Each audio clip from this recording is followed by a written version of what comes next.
Hi everyone, welcome back to my YouTube channel.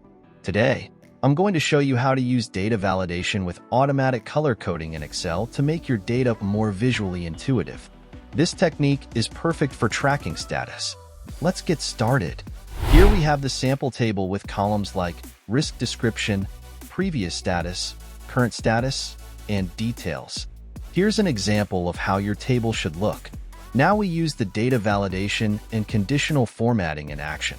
Select the cells in the current status column where you want to apply data validation of like improved, in progress, and not improved based on the status of the risk description as compared to previous status. Go to the Data tab and click on Data Validation. In the Data Validation dialog box, choose List under Allow. In the Source field, enter the values improved, in progress, not improved, separated by commas. Or you can select from the Excel cell.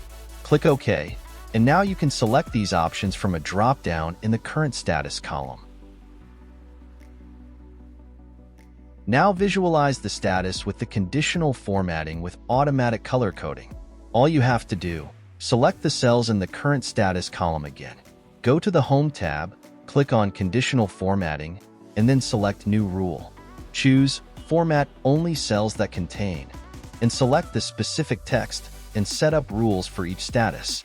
Improved, set the cell value to equal improved, then choose a green fill color. Click OK to apply the rule. For in progress, set the cell value to equal in progress, or you can give the cell reference, then choose a yellow fill color.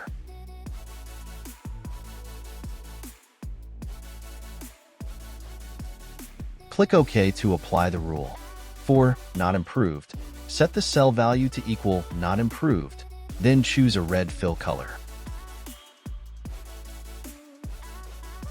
Click OK to apply the rule, and you should see the cells change color based on the status you select.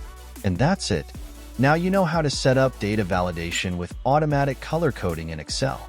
This will help you track and visualize your data more effectively. If you found this video helpful, please give it a thumbs up, and don't forget to subscribe to the channel for more Excel tips and tutorials. Thanks for watching.